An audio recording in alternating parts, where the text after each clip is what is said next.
अस्सलाम वालेकुम dear students जी। आज हम इंशाल्लाह अपना जो है कंटिन्यूअसली हमने जो चैप्टर स्टार्ट किया था income from business part B, और उसके दौरान दरमियान में हमने जो है इसको रोक के चैप्टर नंबर 11 स्टार्ट किया था। चैप्टर 11 हमारा सिवाय एक दो चैप्टर टॉपिक के बाकी सारा हमारा कंप्लीट हो चुका है। फिर हमने आके स्टार्ट किया कॉस्ट को।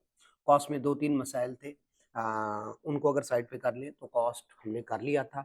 आज हम करेंगे कंसीडरेशन रिसीव्ड, लेकिन इससे पहले हम थोड़ा सा रिवाइज कर लें, ठीक है, कि कॉस्ट में क्या क्या प्रॉब्लम थे वो हमने करने, ठीक है। नहीं जी, तो एक तो कॉस्ट कॉस्ट में ये कि अगर आपने बाहर से कोई एसेट लिया है, तो जो है लोन बाहर से लिया है और एसेट लिया है, तो उसका रोला आपने इसको ज़रूर याद रखना है। तो कॉस्ट क्या होगी, उसके बाद जो है हेजिंग एग्रीमेंट का ख्याल रखना है, उसके बाद अगर कोई एसेट लिया है सब जो है सब्सिडी से, रिबेट से, तो आपने उसका बड़ा ख्याल रखना है, ठीक है। और वो किस तरह से होंगे, कब टैक्सेबल है, नॉट टैक्सेबल है, इन सब के केसेस में, ठीक है। उसके बाद ठीक है, जब एक एसेट एक एक ये इम्पोर्टेंट है, जब एसेट लिया था इकट्ठे और फिर डिस्पोज करने लगे हैं पार्ट्स में, आगे ये कंसिडरेशन में मिलता जुलता आएगा, दोनों के दरमियान ख्याल रखिएगा। लिया था इकट्ठे पर डिस्पोज पास में करने, तो जब लिया था तब की फेयर मार्केट वैल्यू के मुताबिक उसकी कॉस्ट लेंगे, ठीक है।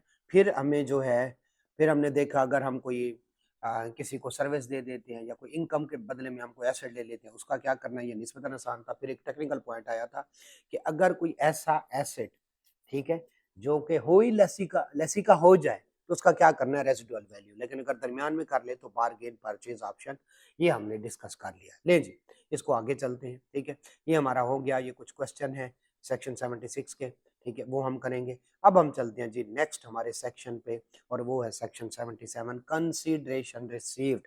क्यों? क्योंकि देखें, कंसीडरेशन, ठीक है, आई 100 रुपए, कॉस्ट ऑफ एसेट 80 रुपए, तो 20 रुपए जो है ये इनकम फ्रॉम बिजनेस में जाएगी। तो हमने सेक्शन 76 में कॉस्ट को पढ़ा, 80 रुपए को पढ़ा, उसके मुख्तलिफ केसेस पढ़े।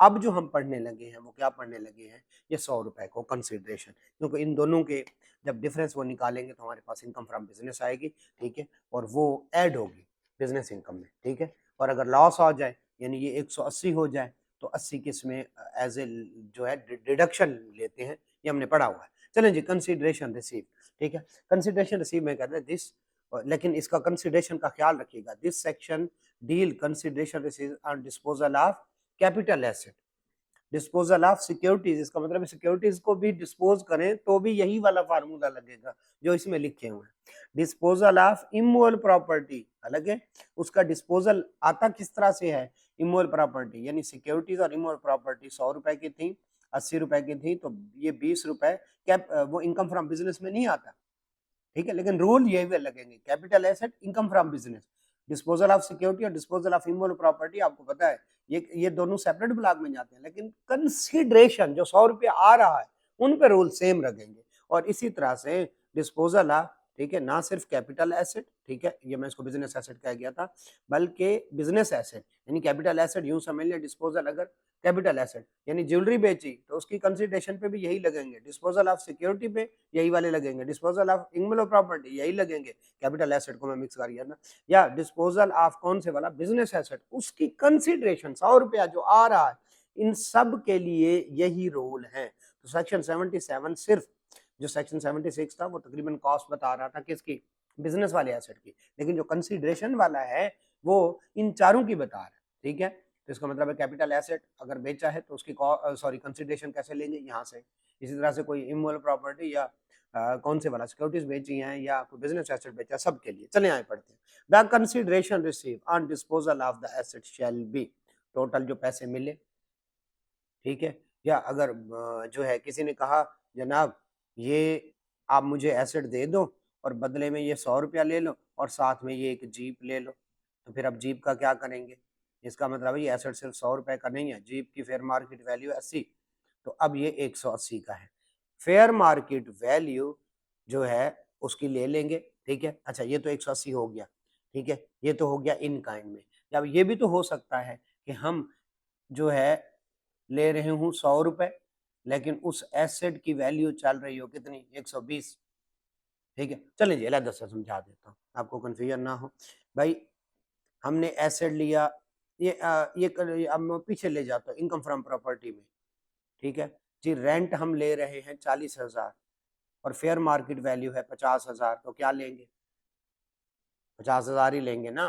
ठीक है, तो बिल्कुल इसी तरह से अगर हमने कंसिडरेशन ले ली है 40,000 एसेट की, लेकिन उसकी फेयर मार्केट वैल्यू चल रही है कितनी, 50,000, तो 50,000 लेंगे। ये वाली बात क्लियर होगी। हमने एसेट के बदले में लिए, हमने एसेट बेचा और 10,000 लिए, साथ में एक जीप ले ली, कितने की, उसकी भी फेयर मार्केट वैल्यू देखी, उसकी फेयर मार्केट वैल्यू जीप की है जनाब 50,000, तो कुल एसेट मेरा कितने का, 60,000 का। तो दोनों बातें समझ आ गई, जो एसेट बेच रहे हैं उसकी कंसिडरेशन अगर कम लें तो हम फेयर मार्केट वैल्यू ले लेंगे। ठीक है, ये तो कंसेप्ट समझ आया। दूसरा, अगर हम कोई इन काइंड बदले में चीज ले रहे हैं तो वो भी कंसिडरेशन में शामिल होंगी। आए जी, आप किसी हद तक समझ आ गई, पढ़ते हैं। पहले थोड़ा आप कंफ्यूज हो गए होंगे, चले आए पढ़ते हैं। जब कोई एसेट बेचा जाए, the consideration received on disposal of shall be, तो कंसिडरेशन क्या होगी, द टोटल अमाउंट रिसीव्ड और fair market value whichever is higher. ये वाली बात तो हमें पता चल गई।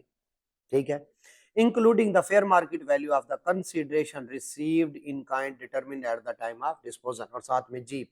ये बात हो रही है इन दोनों में से हायर की, और ये हो रही है साथ में जीप की। चलें, दोनों समझ आ गई। तो कंसिडरेशन एक तो हायर लेनी है, ठीक है, एक्चुअल और फेयर मार्केट वैल्यू, और दूसरा क्या लेनी है, ठीक है, अगर कोई बदले में, ठीक है, जैसे कॉस्ट हमने की थी, ठीक है, कुछ पैसे दिए थे और साथ में एक जीप दे दी थी, तो कॉस्ट उन दोनों को ऐड करके थी। इसी तरह से अब हम पैसे भी ले रहे हैं और ले रहे हैं, तो कंसिडरेशन दोनों को ऐड कर।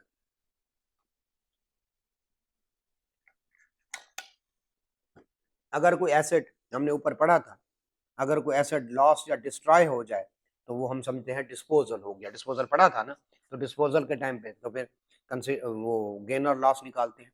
ठीक है, the consideration receive shall include any compensation indemnity damages received, कौन से वाले, इंश्योरेंस पॉलिसी, सेटलमेंट या कोर्ट का फैसला। किसी ने हमारी गाड़ी को हिट किया, बिजनेस का ट्रॉला था, उसको हिट किया, हम उसके खिलाफ अदालत में चले गए, हमें कुछ डैमेजेस मिले, पैसे मिले। चैप्टर 4A में ये हम कंसेप्ट पढ़ चुके हैं। ठीक है, जैसे हमें हमारी गाड़ी हिट हुई तो हमें उससे 100 रुपये मिले, और हमने इंश्योरेंस वाले से 400 रुपये लिए, तो टोटल वो हमारी कितने की बिकी गाड़ी, 500 की। ये वाली बात कहना चाहता है। ये एग्जांपल पढ़ लीजिए, एग्जैक्टली वही है। 4A में ये वाला टॉपिक हम पढ़ चुके हैं। आगे चलते हैं। ठीक है, लें जी, if a business asset is put to personal use and asset is discarded और सीजेस टू बी यूज, तो उसकी जो फेयर मार्केट वैल्यू होगी वो क्या लीजिए गई, कंसीडरेशन। ये अभी हम पहले पढ़ चुके हैं। ठीक है, तो जो आपने बिजनेस अगर पर्सनल यूज में कर लिया जाए तो डिस्पोजल हो गया ना। ठीक है, तो उस दिन जो फेयर मार्केट वैल्यू होगी वो क्या समझी जाएगी, कंसीडरेशन। तो ऊपर हमने पढ़ा डिस्पोजल, फिर हमने पढ़ा कॉस्ट, और फिर हमने पढ़ा कौन से वाला पढ़ रहे हैं, कंसीडरेशन। तो कंसीडरेशन कॉस्ट में 2-3 पॉइंट थे, रिटर्न डाउन वैल्यू को 2-3 पॉइंट, ये एग्जाम पॉइंट ऑफ व्यू से इंपॉर्टेंट है। ठीक है, खैर ये जनाब, तो इसका मतलब है कोई बिजनेस का एसेट था पर्सनल यूज में, मुफ्त नहीं चला गया, उस तो समझा जाएगा बेच दिया गया। कितने में बेचा, फेयर मार्केट वैल्यू। ठीक है, नीचे ये वाला क्वेश्चन कर लीजिएगा। ले जी, अब 2-3 जो है अच्छे पॉइंट आते हैं और उसके बाद ये चैप्टर ही खत्म हो जाएगा। The actual consideration received by bank, जितने पैसे आए। ठीक है, इसको थोड़ा समझ लें। बैंक है, उसने जो है वो एसेट लीज किया हुआ है। एसेट किसका है, बैंक का। लेकिन अगर लीज टर्म्स खत्म हो जाए तो कल हमने पढ़ा था कॉस्ट क्या लेंगे, रेजिडुअल वैल्यू। ठीक है, और फिर बैंक की फिर कंसिडर यानी जो डॉलेंस है उसकी तो कॉस्ट हो गई ना, residual value, bargain purchase option. जो बैंक है उसकी फिर ये क्या हो गई, जी बिल्कुल ऐसा है, उसकी ये कंसिडरेशन हो गई। ठीक है, तो end of the lease term, अगर कोई एसेट डॉलेंस से चला जाए यूबीएल, नहीं बल्कि यूबीएल से किधर चला जाए, डॉलेंस, लीज हो रहा है। ठीक है, तो लीज खत्म हो गई, टर्म्स फाइनेंस लीज थी, अब एसेट किसका, डॉलेंस का, यूबीएल का नहीं है। तो डॉलेंस को कॉस्ट कितनी, रेजिडुअल वैल्यू कॉस्ट में पढ़े हैं, तो अब बैंक को क्या मिलेगी, रेजिडुअल वैल्यू, ठीक है, रेजिडुअल वैल्यू जितनी मिली, ठीक है, उसकी बात कर रहे हैं। लेकिन वो कहते हैं भाईजान इसके लिए एक दो शर्त है, ठीक है, मेन शर्त पढ़ लें, जितने भी उनसे पैसे लिए हैं रेंटल, रेंटल में प्रिंसिपल भी होता है और इंटरेस्ट भी होता है, ठीक है, सारे मिला के प्लस कुछ सिक्योरिटी वगैरह, वो सारे मिला के जो उसकी एक्चुअल कॉस्ट है उससे ज्यादा हो कम ना हो। यानी एसेट जो लिया बैंक ने वो 20 लाख का था, अब आगे दे दिया लीज पे, डेफिनेटली वो ना सिर्फ 20 लाख लेगा बल्कि ऊपर पैसे लेगा ना। ये दोनों मिला के किससे कम ना हो, कॉस्ट से कम ना हो जो बैंक को पड़ी, बस ये शर्त है। चले आए किसी हद तक हमें पता चल गया है, पढ़ते हैं। Actual consideration received by a bank और leasing company approved by commissioner, वो छोड़, for an asset leased by the company to N other person shall be the residual value received on the maturity of the lease. Actually जो उसको पैसे मिलेंगे कौन से, residual value, ठीक है, of an other person shall be the residual value received on maturity of the date। तो जितने डॉलर्स पे करेगा वो क्या बन जाएगी, वो उसकी कंसिडरेशन बन जाएगी। बस कंडीशन क्या है, देखिए कल हमने पढ़ा था डॉलर्स जितने देगा वो उसकी कॉस्ट है, तो बैंक जितने लेगा उसकी कंसिडरेशन है, बिल्कुल ठीक है। द कंडीशन ये है कि रेजिडुअल वैल्यू प्लस जो amount realise during the lease term, यानी वो सारे रेजिडुअल वैल्यू भी, कोई सिक्योरिटी थी वो भी, कोई रेंटल भी, वो ओरिजिनल कॉस्ट से कम ना हो, 20 लाख से कम ना हो। तो ये एक इम्पॉर्टेंट बात है, इसका ख्याल रखिएगा, ये पूछ सकता है क्वेश्चन कि बैंक को कितनी कंसिडरेशन मिली, जितनी डॉलर्स को वो है, लेकिन बैंक को जितनी मिली कोशिश करे ये वाली रेजिडुअल वैल्यू प्लस जितनी भी अमाउंट रेंटल की, सिक्योरिटी वगैरह जितनी भी लगे वो कॉस्ट से कम ना हो, बस। ले जी, अब अगला केस आ गया। कल हमने एक केस पढ़ा था, कॉस्ट में, पिछले लेक्चर में हमने केस पढ़ा था, कल ना कहें, हो सकता है आप 3 दिन बाद लेक्चर ले रहे हो, कहते हैं सर जी कल तो हमने कुछ नहीं पढ़ा था, ठीक है, तो बस इसलिए मैं उसको क्या कह रहा हूँ, जो है हमने कॉस्ट में पिछले लेक्चर में कॉस्ट का पढ़ा था कि एक जहाज है, खरीदा इकट्ठे था, लेकिन अब उसमें से सिर्फ उसकी सीट्स बेच रहे हैं, खरीदा इकट्ठे था, बेच अलग अलग रहे हैं, तो इन सीट की कॉस्ट क्या होगी। क्लियर हो गया, मसला तो है। अब जरा आगे सोचें, आपने एक बिल्डिंग बेची प्लस उसमें लैंड भी जाहिर है साथ ही जाएगी, अब 2 एसेट बेच रहे हैं, तो बिल्डिंग की कंसीडरेशन क्या होगी, इसका क्या मतलब है, वहां पे था एसेट कट्ठे लिया अलहदा बेच रहे हैं, यहाँ पे एसेट लिए कट्ठे लिए अलहदा अलहदा बेच इकट्ठे रहे, आपने लैंड ली उसके ऊपर बिल्डिंग बनाई, दोनों अलहदा अलहदा, लैंड को अलहदा रखते हैं, बिल्डिंग को अमाउंटाइज करते हैं अलहदा, अब बेचने लगे तो हम पढ़ गए कंसीडरेशन। एक बंदा आया 20 लाख दे गया, उसमें बिल्डिंग भी शामिल है, उसमें क्या शामिल है, बिल्डिंग भी शामिल है, उसमें लैंड भी शामिल है, ठीक है। तो कल वाला केस इकट्ठे लिया था, बेच अलहदा अलहदा रहे, अब लिए अलहदा अलहदा थे, बेच इकट्ठे रहे, उसने कहा ये 20 पकड़ो, अब बताएं उसमें से बिल्डिंग की कितनी होगी। भाई इन दोनों की फेयर मार्केट वैल्यू निकालेंगे जिस टाइम पे ट्रांजैक्शन हो रही है, ठीक है। अब दोनों को अलहदा अलहदा कर रहा हूँ, जहाज लिया इकट्ठे था, सीट्स अलहदा बेच रहे हैं, अब ये लैंड अलहदा ली थी, बिल्डिंग अलहदा बनाई थी, दोनों अलहदा अलहदा हैं, बट अब इकट्ठे 50 लाख के बेच रहे हैं। तो इस सूरत में उस कल था हमारा कॉस्ट क्या है, अब हम देखने लगे हैं कंसिडरेशन क्या है। कॉस्ट थी जब खरीदे थे उनकी फेयर मार्केट वैल्यू क्या है, कंसिडरेशन होगी अभी इन दोनों की अलहदा अलहदा फेयर मार्केट वैल्यू के हिसाब से बिल्डिंग को चार्ज कर देंगे। ऐ जी पढ़ते हैं, हमें पता चल गया, where the 2 or more asset are disposed in a single transaction. कल क्या था, पार्ट ऑफ द एसेट जब सेल किया गया उसकी cost and actual consideration of each asset is not specified. ये 50 लाख लो, ये बिल्डिंग और लैंड इकट्ठे है, The total consideration received shall be apportioned between the asset disposed of in proportion to their fair market value at the time of transaction।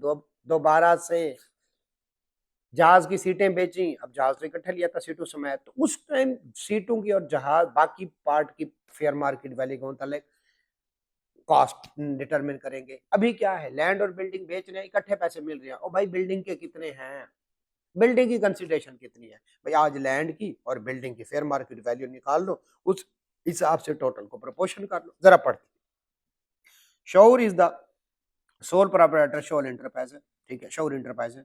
On 31 January 2008 Shore enterprise sold factory building including the land of, कौन से वाला जो है, दोनों 10 million के, okay. At the time of disposal fair market value किसकी, land और building की 3 और 5 मिलियन है, ठीक है, ओके। बस आप इस तरह से वो कर लो। ये देखें अब उसने क्या किया, ठीक है, उसने क्या किया है, उसने जो है ये देखें टोटल कितने आए पैसे 10, और फेयर मार्केट वैल्यू कितनी 8, एक की कितनी 5, दूसरे की कितनी 3, ये देखो इस तरह से हो गया। चले, लैंड और बिल्डिंग वर एक्वायर्ड कब, 1 जुलाई, ठीक है। अच्छा, अब जो है एट द कॉस्ट ऑफ कितनी 2 मिलियन एंड 6 मिलियन रेस्पेक्टिवली, ठीक है, 2 मिलियन और 6 मिलियन रेस्पेक्टिवली। जो है tax return down value of the building कितनी, इतनी है, लैंड तो उतने पे ही आएगी, लेकिन जी लैंड कितने की ली थी, ठीक है, लैंड 2 मिलियन की और बिल्डिंग जो है वो 6 मिलियन की। अगर लैंड 2 से ऊपर बिकी, ठीक है, जो है, और बिल्डिंग अगर कितने से 6 से ऊपर बिकी, ठीक है, इमोल प्रॉपर्टी। एक केस था हमारा, चलो ये तो हमें समझ आ गया ना कि क्या करेंगे जनाब। अभी 10 का मिले हैं, जब बेचे हैं तो उसकी फेयर मार्केट वैल्यू है 3 + 5, तो जब एक की निकालनी होगी 3 से मल्टीप्लाई करेंगे, जब दूसरे की निकालनी होगी तो 5। ये तो हमें समझ आ गई, लेकिन एक और केस भी इसमें आएगा ना, जब इमोल प्रॉपर्टी और अपनी कॉस्ट से ज्यादा की बिक रही हो, एक केस था हमारा, तो फिर जो है वो cost is equal to consideration हो जाती है, था ना। चले, ठीक है, लें जी, अब 6.25 आएगा और इधर कॉस्ट भी 6.2 आएगी। केस समझ आ गया, बार बार वो चीख रहे थे मूल प्रॉपर्टी अगर कॉस्ट से ज्यादा की बिके, वो वाला भी ध्यान में रखना है और बाकी क्वेश्चन ये आपने सॉल्व करना है। लें जी, तो कुल मिला के बात ये है कि हम देखेंगे उस दिन उनकी फेयर मार्केट वैल्यू 3 + 5 है, 10 को उससे डिवाइड करेंगे 3 और फिर 5, लेकिन अगर 5 से उसकी कॉस्ट थी, सॉरी फेयर मार्केट वैल्यू, फिर लिखेंगे ली कितने की थी, अगर ली जो है वो 6 मिलियन से बढ़ गई बिल्डिंग, ठीक है, तो रिटर्न डाउन वैल्यू और ये और वो सारा केस हमने पढ़ा था किसी में जब इमोल प्रॉपर्टी की। तो ले जी मैं आप पे छोड़ता हूँ, ये वाली बात आपको समझ आ गई, थोड़ा कंफ्यूज किया, थोड़ा सा मैंने आपको घुमाया, लेकिन आप ये क्वेश्चन करते हुए वो वाली बात भी याद रखिएगा, ये तो याद रखेंगे ही रखेंगे, वो वाली बात भी आपने याद रखनी है। थोड़ा सा आगे चलते हैं, ठीक है, और ये भी लिखा हुआ। लें जी, अब आगे चलते हैं, आखिरी हमारा इस चैप्टर का टॉपिक, और वो है अगर आप परचेज करें इमोल प्रॉपर्टी और कैश में कर लें और 5 मिलियन से ज्यादा हो, ठीक है, तो भाई आप जितने का कैश पे करेंगे उतना आपका कॉस्ट नहीं मानी जाएगी। जरा क्वेश्चन कर लेते हैं, वो कहता है आंच, ये है, ये कानून लगेगा उस पे जो 5 मिलियन से ज्यादा का है। ऑन फरवरी जनवरी उसने सेल किया कितना 15 मिलियन का, जी उसने कोई घर सेल किया 15 मिलियन का, उसने इसको परचेज किया था कितने का 19 मिलियन का, ले जी 15 मिलियन के बेचा है, वैसे तो उसको क्या होना चाहिए, लॉस होना चाहिए, 19 का लिया था 15 का बेचा तो 4 मिलियन का, उसको तो लॉस होना चाहिए। लेकिन जब उसने 19 का लिया था तो बताएं ये 19 जो है वो 5 मिलियन से ज्यादा है, जी 5 मिलियन से ज्यादा है, तो अब इसने कैश में नहीं ले सकता, जितनी अमाउंट कैश में लेगा वो उसकी कॉस्ट का पार्ट ही नहीं समझा जाएगा। उसने से 6 मिलियन उसने लिया किस में, कैश में, भाई गलती कर दी, 19 मिलियन में से 6 मिलियन कैश में लिए, इसका मतलब है 13 मिलियन उसकी कॉस्ट दी जाएगी, बेचा कितने का 14 का, तो भाईजान 1 मिलियन प्रॉफिट है उसका, ठीक है, 15 का बेटा 14 का, 15 का बेचा तो 2 मिलियन उसके क्या है। तो कुल मिला के बात समझे, जब 5 मिलियन से ज्यादा कैश हटो, आपने कैश में 1 रुपया भी नहीं लेना, जितने कैश में लेते जाएंगे उतने कॉस्ट कम होती जाएगी, कॉस्ट कम होती जाएगी, प्रॉफिट। वैसे तो उसने 15 का बेचा, 19 का खरीदा था, तो 4 मिलियन को उसको लॉस होना चाहिए, बट इस 19 मिलियन में से उसने 6 मिलियन क्या कर लिया, गलती कर ली। क्या गलती की जनाब? उसने गलती ये की कि उसने 6 मिलियन कैश में पे कर दिया, तो 19 में से 6 गायब हो जाएगा। अब उसकी कॉस्ट 19 नहीं है बल्कि कितनी है, 13 मिलियन है। अब बेचा कितने का, 15 मिलियन का, तो 2 मिलियन का उसका क्या आया, गेन आया। कुल मिला के बाद यह, जब कोई एसेट 5 मिलियन से ज्यादा का हो, इमूवेबल प्रॉपर्टी, ठीक है, और उसको खरीदते हुए कैश आपने पे किया था, तो जितना कैश पे किया था वो फिशू खत्म। If the immovable property having fair market value, वो एफबीआर भी हो सकती है, डीसी भी हो सकती है, चैप्टर नंबर 4 ए में हमने पढ़ा था। इज ग्रेटर देन कौन से वाला, 5 मिलियन, ठीक है। Is purchase in cash, it will have the following impact. एक तो ये कि such amount shall not be treated as the cost of, ये तो हमें पता चल गया। अच्छा, दूसरा उसको पेनाल्टी भी लगेगी, जितना वो कैश में पे करेगा उसको पेनाल्टी लगेगी 5% के हिसाब से। तो कितना कैश में पे किया था, 6 मिलियन, 6 मिलियन का 5%, एक तो उसका ये गेन बन गया 2 मिलियन का, और दूसरा उसको 3 लाख रुपए की क्या लगेगी, पेनाल्टी लगेगी, ठीक है। फिर आखिरी है जनाब, capital gain on sale of properties exempt, कौन से वाला, शहीद, और ये हम पहले कैपिटल गेन में भी पढ़ चुके हैं। नहीं जी, ये चैप्टर हमारा कंप्लीट हुआ। इसमें कुछ बातों का ख्याल रखना है, डिस्पोजल का, और जनाब कॉस्ट का और कंसिडरेशन का, और इनमें जो मोटे मोटे पॉइंट हैं वो अक्सर पूछ लेता है। चलें जी, ये हमारा चैप्टर कंप्लीट हुआ। अगले चैप्टर में मिलते हैं।